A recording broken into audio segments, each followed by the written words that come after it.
자, 여러분, 우리가 힘겹게 사회적 거리두기를 하고 있는데 최근에 또 어떤 사태 때문에 이게 상황이 조금 더 힘들어지고 있는 것 같습니다. 아무튼 이런 시대일수록 우리가 점점 더 우리가 사회적 방역 이런 거에 많은 신경을 써야 되는데 나 혼자만의 건강 문제가 아니라 우리 모두의 건강이잖아요. 그러니까 힘들고 우리가 지치더라도 조금만 더 잘 견뎌내면 일상생활로 우리가 돌아갈 수 있을 것 같아요. 자, 그래서 오늘은 이 코로나로 인해서 우리가 잘 만날 수 없는 시대가 됐잖아요. 그럼에도 불구하고 우리가 어떻게 하면 좋은 만남을 이룰 수 있는지 이런 이야기를 해보려고 해요. 네.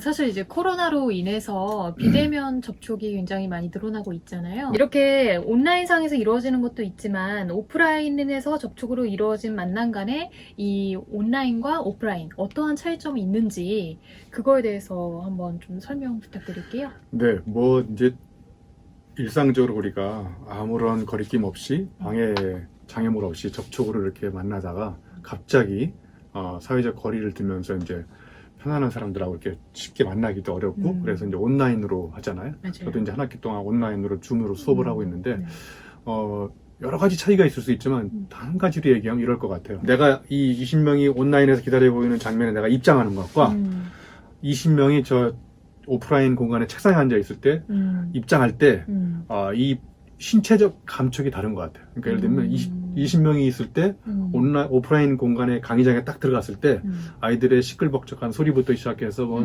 지저분한 땀 냄새부터 시작해서 뭐 눈동자가 이렇게 긴장감이 있는 거라든지 제가 읽을 걸 안 읽어갖고 왔구나 이런 어떤 그 불길한 예감이라든지 이런 게 온몸으로 신체적 그 미묘한 감각이 들어오는데 온라인에서는 딱 들어가 보면 뭐 어떤 애는 세수를 안 했는지 이렇게 머리만 보이는 애들도 있고 아무튼 이렇게 무슨 필이 없어요. 필이. 네. 그래서 이런 게 정말 답답한데 이거를 이제 전문 용어로 맥락적 긴장감이라고 해요.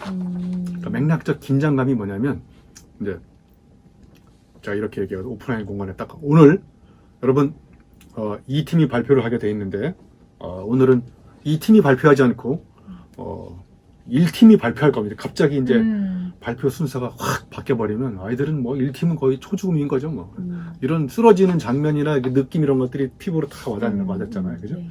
그래서 이때 이제 긴장을 하잖아요. 네네. 그러니까 예기치 않았던 사건이 발생했을 때 사람들이 어떻게 대응하는지 이런 것들을 신체적 감각으로 잘 파악이 돼요. 그러면 이때 이제 맥락적 대응과 조율을 할 수가 있어요.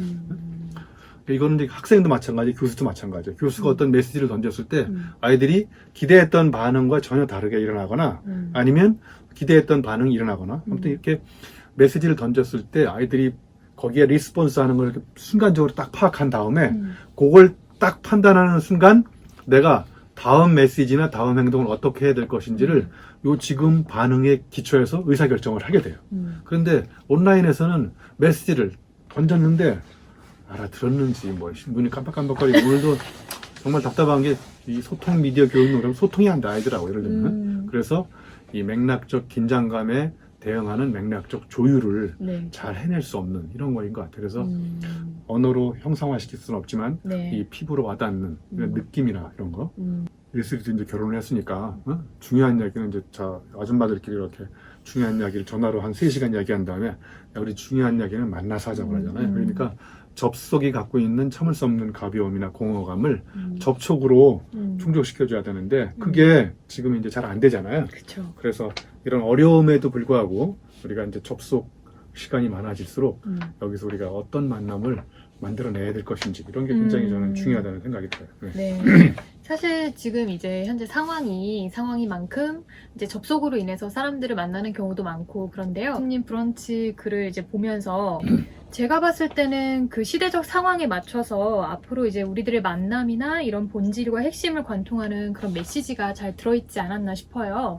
네, 우선 그거를 좀 요약해서 설명 좀 부탁드릴게요. 그러니까 이제 오프라인이든 온라인이든 대면이든 비대면이든 어차피 만나는 거잖아요. 접속으로 만나든 접촉으로 만나든. 근데 저는 그 만남의 본질에 대해서는 크게 변하지 않는다고 생각해요. 만남의 방식과 어떤 양식이 다를 뿐인 거죠. 어떤 만남에 갔는데 어떤 색다른 마주침이 일어나가지고 나한테 깨우침을 주는 경우가 있어요. 이게 온라인이든 오프라인이든. 그러면 이렇게 질문해 보면 되죠. 내가 만나는 만남이 네. 나한테 내가 생각지도 못했던 어떤 마주침의 자극을 주는지. 예? 그러면 그 마주침이 있으면 이게 이제 침자 돌림이거든요. 깨우침, 막 침이 계속 나와요. 깨우침, 뭐 뉘우침, 가르침 이런 게 계속 나오잖아요. 네. 그러니까 온라인이든 오프라인이든 사람들로 하여금 우발적인 마주침이라는 장면을 우리가 선정해 주지 않으면 거기서 우리는 색다른 깨우침을 얻을 수 없다고 생각해요. 그래서 이걸 다른 말로 얘기하면 그 마주침이 나로 하여금 좌절감을 줄 수도 있지만 생각지도 못했던 기쁨을 줄 수가 있어요. 그러니까 한마디로 요약하면 만남이 나로 하여금 기쁘게 해주는지. 엄기호 씨가 쓴 책 중에 고통은 나눌 수 있는가? 여기서 한 얘기 같아요. 재미를 주는 관계는 이제 개그맨이라고 생각하면 돼요. 개그맨한테 이제 재미있게 들었잖아요. 네. 그러면 이번 주에 했던 재미있는 이야기를 다음 주에 계속 반복하면 어떻게 될까요?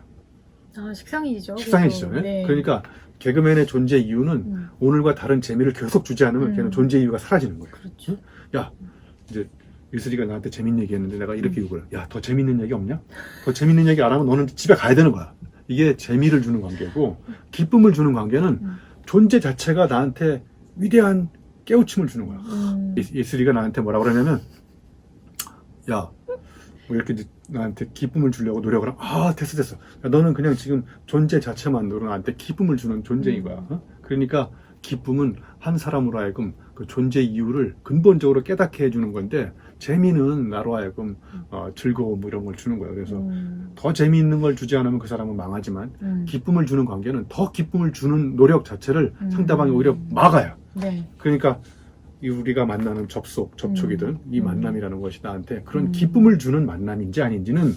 온라인이든 오프라인이든 관계없이 모든 만남에서 공통적으로 갖춰야 될 중요한 요소라고 생각해요. 그래서 기쁨을 준다는 얘기는 나한테 엄청난 깨달음을 주는, 영감을 주는, 깨우침을 주는 이런 관계일 때, 그 만남은 네.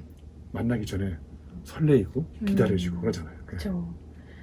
저는 이제 오프라인으로 할 때랑 온라인으로 할 때랑 이제 어떤 차이점이 있냐면, 이제 오프라인으로 하게 되면 아까 교수님이 말씀하신 것처럼 뭐 학생들의 약간의 그런 소음이라든가 아니면은 아이들의 뭐 특유의 향이라든가 이런 걸로 오늘 아이들의 상태를 파악할 수가 있는데 요즘에는 온라인으로는 일방적이잖아요. 되게 쌍방향이 아니라 이제 한 방향으로 가기 때문에 마치 유튜버가 된 듯한 느낌이에요.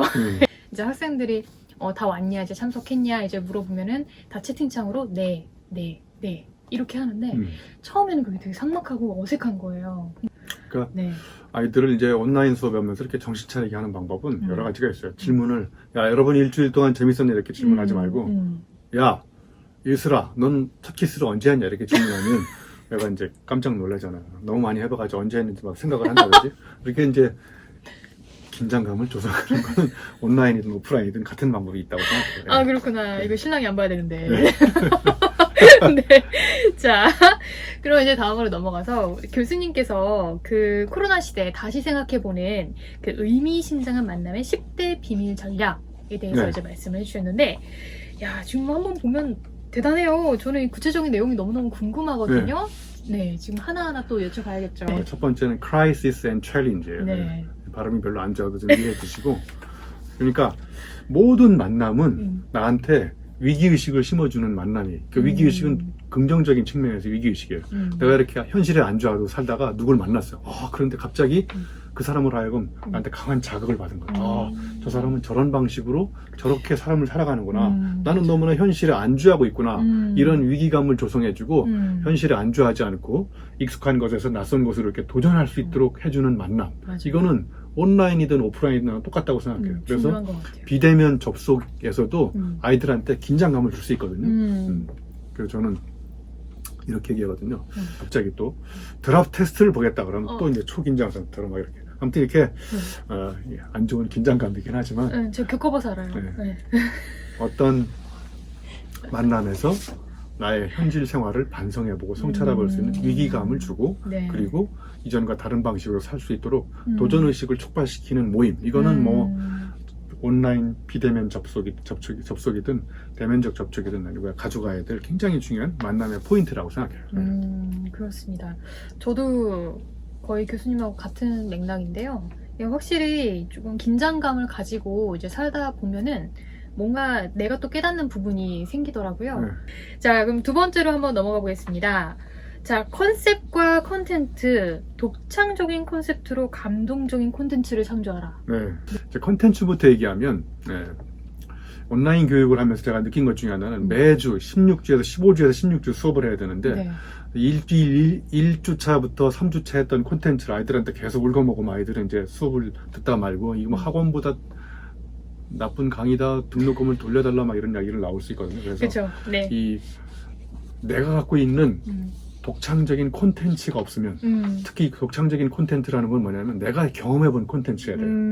나의 체험적 통찰력과 각성을 가지고 스토리텔링을 하는 것이 그 사람만이 갖고 있는 독창적인 콘텐츠라고 생각해요. 물론 다른 콘텐츠를 빌려다가 내 콘텐츠를 백업을 받을 수는 있어요. 네. 그런데 그것이 전부이면 아이들은 어디서 많이 본 내용이라고 생각하거든요. 그러니까 온라인 만남이든 오프라인 만남이든 나만의 독창적인 콘텐츠를 갖고 있는 사람들을 만나면 아, 저 사람은 저런 삶을 저렇게 콘텐츠화 시키는구나를 배울 수가 있어요. 근데 여기서 중요한 건 또 이제 컨셉이거든요.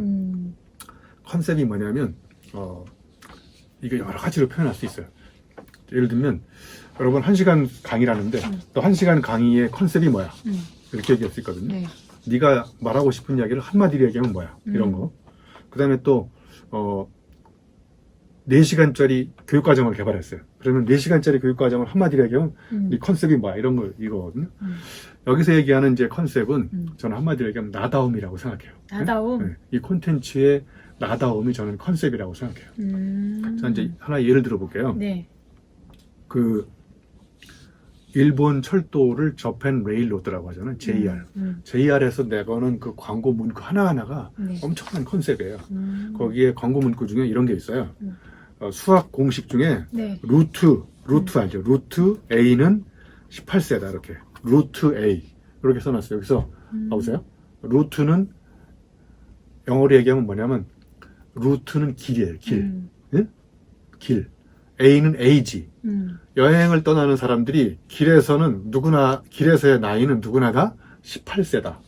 그러니까 남녀노소를 불문하고 여행을 떠나는 사람들의 컨셉은 뭐냐면 다 18세 청춘의 마음으로 떠난다는 거예요. 그러니까 어서 빨리 와서 이 저펜 레일로드 기차를 타고 여행을 떠나는 청춘을 즐겨라 이런 얘기예요. 그러니까 이 카피를 보는 순간 기차를 타지 않을 수가 없어요. 그러니까 컨셉은 뭐냐면 왜 내가 네 상품을 사야 되는지 그 이유를 말하는 게 컨셉이에요. 그렇죠. 이걸 딱 보고 코로나만 아니면 빨리 가서 타고 싶은데 그리고 나만이 갖고 있는 상품에 독창적인 가치가 있어요.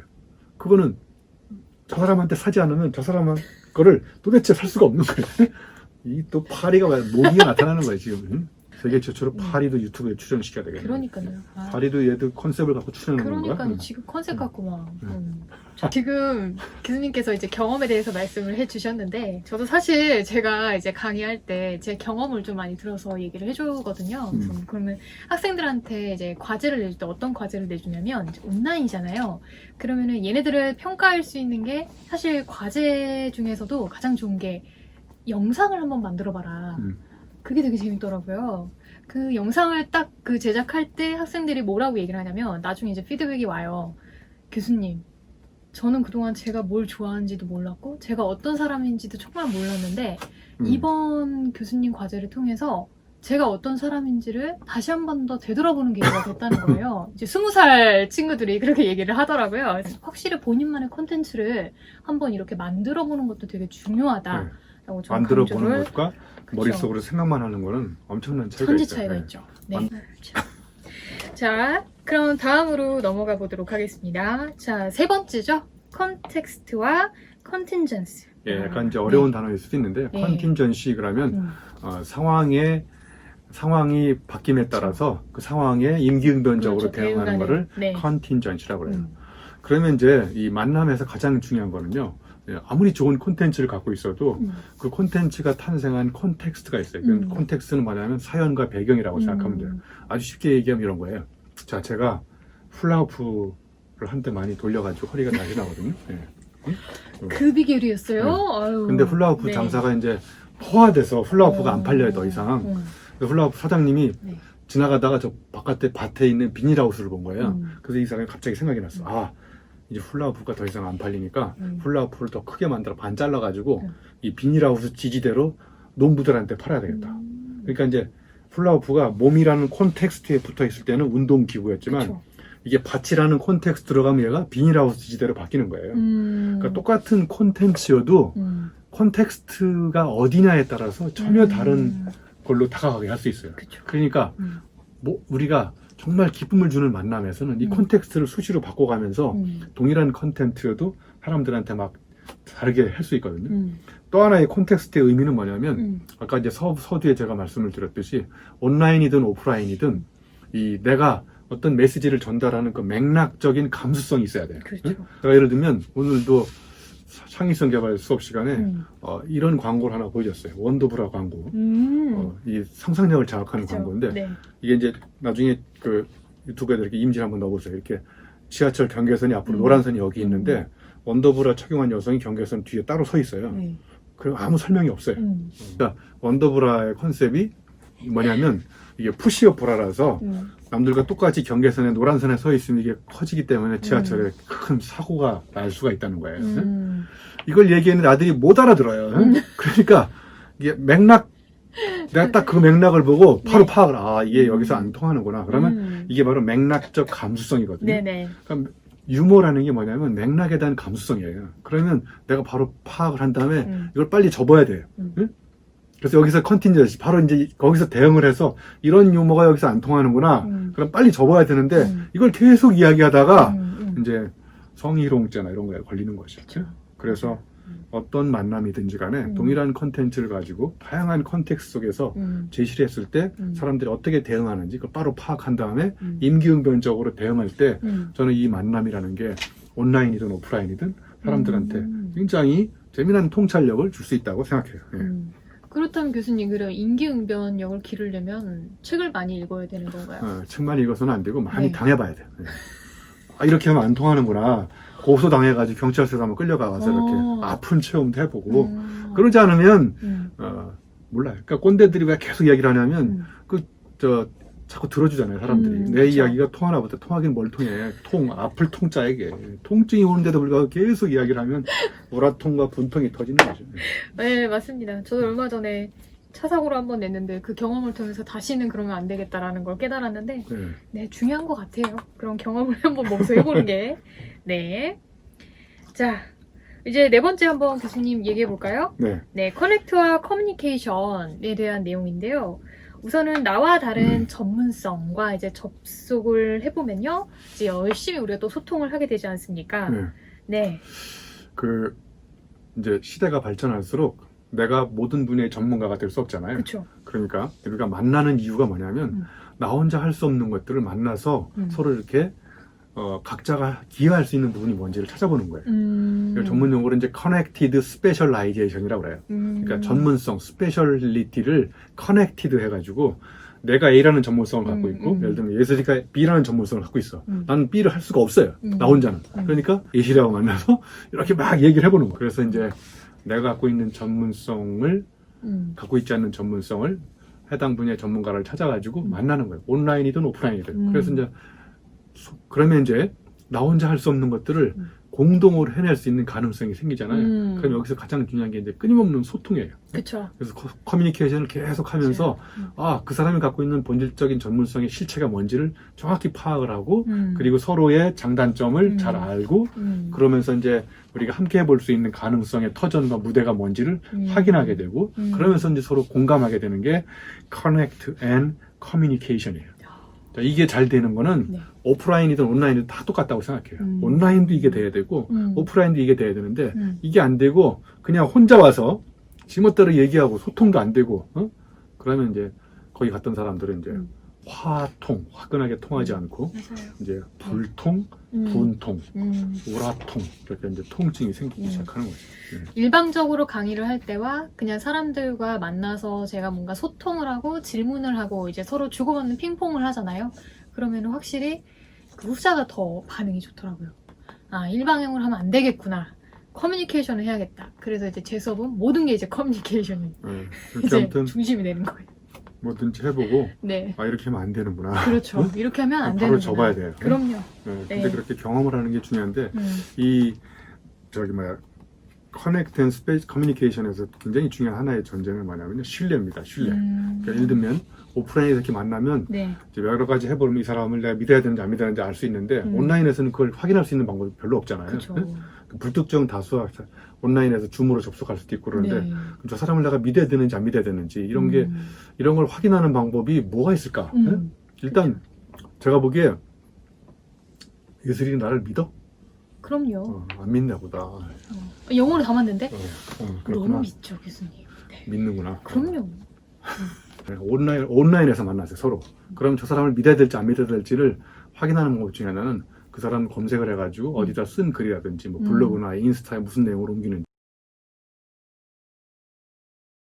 아니면 인스타에 자기의 진솔한 감정을 담아서 글을 썼거나 그 사람이 댓글을 보면 또 알 수 있어요. 댓글. 이 댓글에 또 우라통 막 가면 얼굴에다 막 써대끼는 사람들 있잖아요. 그러니까 그 사람이 남긴 디지털 흔적을 보면 어느 정도는 그 사람을 믿을 수 있어요. 특히 이 전문적인 연구자들, 전문가들한테는 그쵸. 학술 논문을 읽어본다든지 뭐 이렇게 보면 그 사람이 어떤 분야에 어떤 전문성을 가지고 어떻게 소통하는지를 우리가 알 수 있거든요. 네. 그래서 커넥트 커뮤니케이션의 굉장히 중요한 전략은 트러스트, 신뢰라고 생각해요. 네. 신뢰가 생기기 시작하면 네. 이제 커넥션의 강도가 더 탄탄해지고 커뮤니케이션도 더 긴밀해지기 시작하면서 이제 마지막 이제 단계로 가게 되죠. 그러네요. 자, 마지막 단계가 뭔지 한번 보겠습니다. 자, 콜라보레이션과 컨트리뷰션. 네. 다른 사람과 협력해서 이걸 내가 공동체에 공헌하라는 내용인 것 같은데 네. 이것을 크게 강조하신 이유는 무엇일까요? 네, 그러니까 이제 만난다는 것의 중요한 목적은 나 혼자 이 세상을 살아가면서 나의 전문성을 혼자 발휘하는 것이 아니라 네. 아까도 얘기했지만 나 혼자 할 수 없는 것들을 같이 협력을 해서 하려면 첫 번째 이제 내가 갖고 있는 전문성과 다른 사람의 전문성을 연결해야 되잖아요. 그쵸. 이제 연결하는 수준을 넘어서서 이제 협력을 해야 돼요. 여기에 이제 컬래보레이션이라고 쓴 이유는 네. 협동이라는 단어가 협동. 협동은 영어로 뭘까요? 협동. 코오퍼레이션이라는 단어가 있어요. 코디네이션, 뭐 코오퍼레이션 이런 단어가 있어요. 그거는 이제 물리적으로 이렇게 힘을 합쳐서 뭔가를 같이 공동을 하는 걸 협동이라고 한다면 네. 협력은 완전히 두 사람이 갖고 있는 전문성이 융합되는 거예요. 융합돼서 시너지 효과를 내는 게 협력이에요. 여러분 그 가래질 할 때 보면 네. 가래질이 뭔지 알아요? 네, 알아요. 가래질 할 때 삽을 잡고 있는 사람은 여기 잡고 있고 네. 양쪽에서 당기는 사람은 양쪽 자기 방향으로 당기잖아요. 네. 그 힘이 세 방향이야. 한 사람이 이쪽, 한 사람은 이쪽, 나는 앞쪽. 그런데 삽은 어디로 가냐면 앞으로 간단 말이에요. 그러니까 협동할 때 협자를 보면 열십자에다가 이렇게 힘이 세 가지가 있어. 네.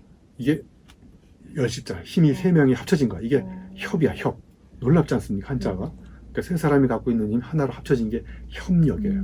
그러면 이제 각자 갖고 있는 전문성이 융합이 되는 거예요. 네. 융합, 퓨전, 그러면 퓨전 음식, 퓨전 또 퓨전 음악, 팝캐스트 이런 것처럼 같은 장르에 있는 게 융합되기도 하고, 컨버전스, 디지털 컨버전스, 그럼 같은 플랫폼에 있는 카메라에 음악, 저 소리 나는 거 다 들어가 있잖아요. 옛날 전화기 하나만 있다가 이렇게 이제 다양하게 융합이 돼가지고 이제 엄청난 창조가 일어나는데 그걸 자기의 개인적인 목적을 가지고 쓰는 것이 아니라 컨트리뷰션, 공동체에 이제 우리가 같이 만드는 작품을 가지고 공동체의 성장과 발전에 네. 기여하는 만남. 이런 만남은 나는 참가하고 싶어서 잠이 안 올 것 같아요. 같이 협력을 해서 혼자 할 수 없는 것들을 시너지 효과를 내가지고 작품을 만들어서 내가 발을 딛고 있는, 내가 몸담고 있는 특정 공동체 또는 다른 공동체에다가 이렇게 기여를 하고 그쵸. 이런 것들이 진짜 우리가 코로나 시대든 아니든 온라인이든 오프라인이든 만남에서 소중하게 생각하고 추구해야 될 가치이자 지향점이라고 생각해요. 네, 맞습니다. 만남을 좀 소중히 여기는 게 굉장히 중요한 것 같고, 그 다음에 저는 그것도 되게 중요한 것 같아요. 사람을 만났을 때 제가 항상 생각하는 게 뭐냐면 저 사람에게서 배울 점이 뭐가 있을까를 좀 많이 생각을 하거든요. 그리고 저 사람의 좋은 점만 보려고 이렇게 노력을 많이 하는데 아까도 교수님께서 말씀해 주셨지만 저랑 안 맞으면 안 맞는 거지만 상대방을 볼 때는 내가 배울 점과 혹은 내가 본받을 점이 무엇인지 그런 거를 좀 많이 보거든요. 네. 네, 근데 확실히 중요한 것 같아요. 그런 사람들과 뭔가 협력해서 내가 더 앞으로 나아갈 수 있다면 이런 만남이 더 중요하지 않을까. 그렇게 되면 이런 십시 전략이 더 중요해지는 거겠죠. 네, 교수님 오늘 역시나 좋은 말씀 감사합니다. 네, 아시죠, 여러분? 구독과 좋아요.